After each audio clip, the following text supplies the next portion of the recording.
श्री स्वामी समर्थ. संक्षिप्त श्रीमद भागवत अध्याय 4 स्कंद 4. श्री गणेशाय नमः. ओम नमो भगवते वासुदेवाय. पुत्रिका धर्मे करोन रुची सदिली आकुती जाण. प्रसूती सदक्षा लागोन स्वयंभूव म्हणूने दिदल्या. मूर्ती पावली कीर्ती नरनारायण जन्म घेती. द्वापारी कृष्णार्जुन ख्याती वंश दक्ष प्रजापतीचा. पूर्वी ऋषींचे सत्रात दक्ष प्रजापती आले सभेत. सर्व दक्षासी उद्धापन देत. ब्रह्मा शिवा खेरीच अनादर वाटला दक्षासी. दक्ष भृगुने शापिले शिवासी. या प्रसंगे निमित्तेसी ते उदासीन राहिले. यक्ष गंधर्वांच्या विमान पंक्ती आकाश मार्गे जाता देखिल्या सती. माहेरी जावे वाटे चित्ती म्हणे सती भूतनाथा. दक्ष कर्मट महागर्विष्ट त्यास न कळला मद्भाव श्रेष्ठ. जरी जाशील पितृगृहास अपमानील तो तुझ पाही. दक्ष मंडपी येता सती सत्कार न करीच प्रजापती. नाही हविर्वाघ शिवाप्रती पाहुनी कोपी सती बहु.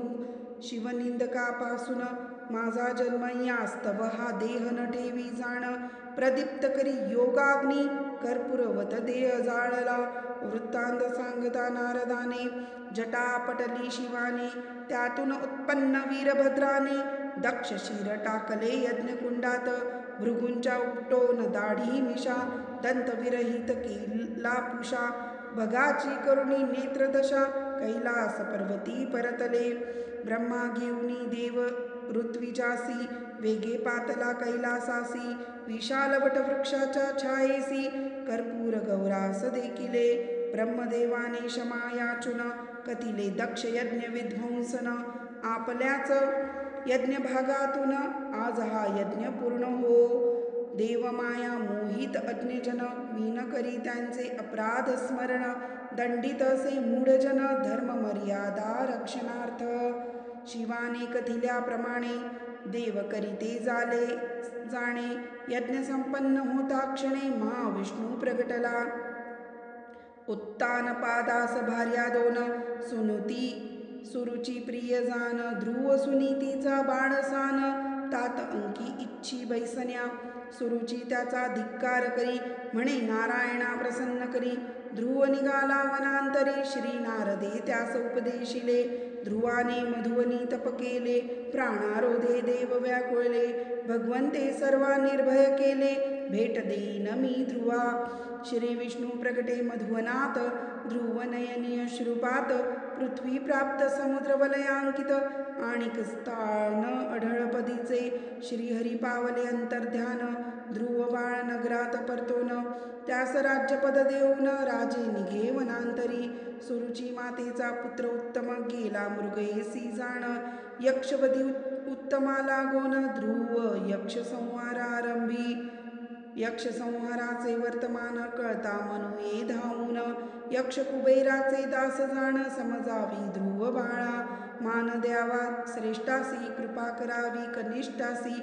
दोष व्हावे कुबेरासी उपदोषोनी पौत्रा परतले. कुबेर दिदला ध्रुवासीवर ध्रुवे केले राज्य दूर. जाता झाला बद्रीद्वार अष्टांग योग आचरला. श्रीहरींचे पार्षद त्वरित विमान घेऊन आले तेथ. मृत्यूच्या डोई पाय देत ध्रुव वैकुंठी पोचला. ध्रुवाचा वंश विस्तारत अंगराजा झाला त्यात. अधर्माची कन्या सुनीतेस कुपुत्र वेन झाला. वेनाची पाहुनी वृत्ती अंगराजा झाला कष्टी. निघून गेला वनांप्रती म्हणे चित्त ठेवी न हरिपायी.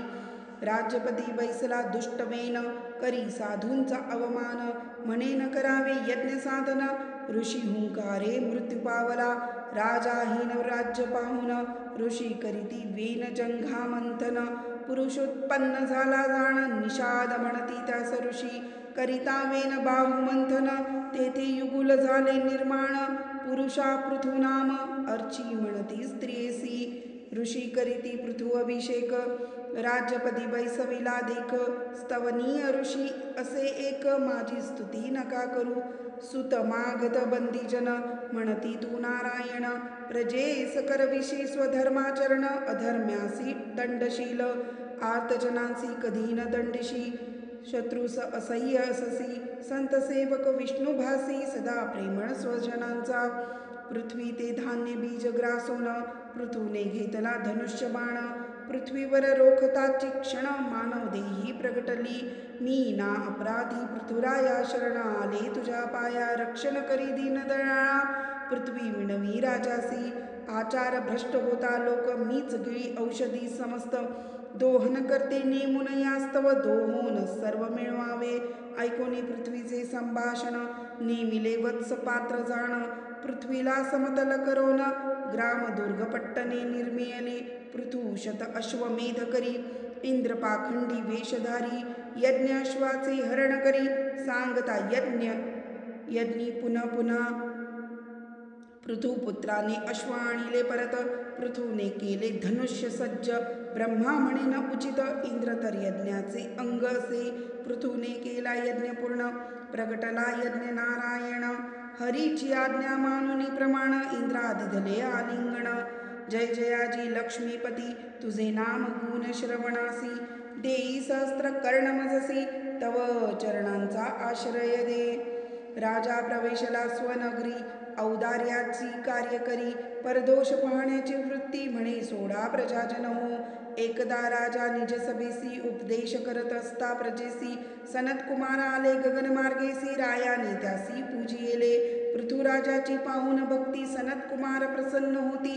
त्यासी उपदेश करीती भवसागर पार करण्याचा राज्य सोपवून पुत्रासी पृथूने आचरिले योगासी देह मिळवून पंचभूतासी गेला परमधामासी आर्ची सवे विजिताश्वाचा पौत्र बहिर्षद यज्ञ केले असंख्यात भूदर्भाच्छित करीत त्यासी पुत्र झाले प्रचेतस जात असता ते वनात रुद्र त्यांना उपदेशित म्हणे जपता रुद्रगीत हरी तुष्ट होईल प्राचीतस आराधिती श्री विष्णूस प्राचीन बहिर कर्मासक्त त्यास करण्याने ज्ञानोपदेश देवर्षी नारद पातले यज्ञी केला पशुघात होता तुझा अंत सूड घेतील ते म्हणत पुरंजनाख्यान सांगितले पुरंजन भार्ये सहवर्तमान सुकोपभोगी असे मग्न अज्ञान भावे दशा जाण म्हणून सद्गुरुनाथ भजावा पुरंजन गेला मृगेस परतून येता राजगृहास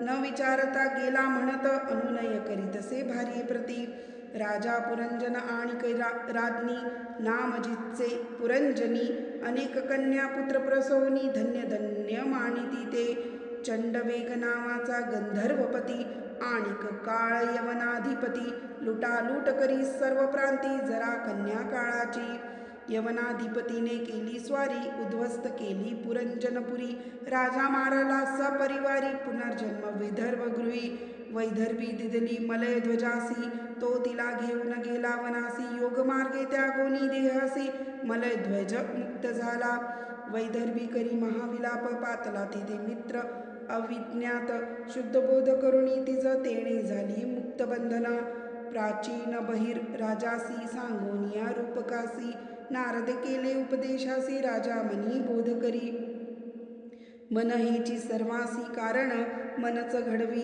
जन्म मरण मनच घेईल तारक जाण ते मन लावी हरिचरणी नारदाचा उपदेश ऐकून राजा झाला प्राज्ञ कपिलाश्रमी जाऊन स्वरूपता मुक्ती पावला प्रचेतस करीत होते उपासन त्यासी विष्णू झाले प्रसन्न म्हणे मारिषा भार्या जाण जी कन्या अप्सरा प्रलोभनाची प्रचेतांनी वरिले मारी सेसी पुत्र उपजला पूर्वीचा दक्ष प्रजापती म्हणे आचरू कर्मासी ते समर्पित असो तुझ पुत्र हाती राज्य सोपवनी पश्चिम तीरी राहिले जाऊनी तेथे नारद मुनींनी उपदेशिले प्रचेतास प्रचेतांनी करुणी आराधना पावले श्री हरिचरणा झाले उत्तान पादाचे वर्णना परिसावा मोक्ष प्रियव्रताचा इति श्री गुरु माऊली विरचितम संक्षिप्त श्रीमद्भागवत पुराणे चतुर्थोध्याय. श्रीकृष्णार्पणमस्तु.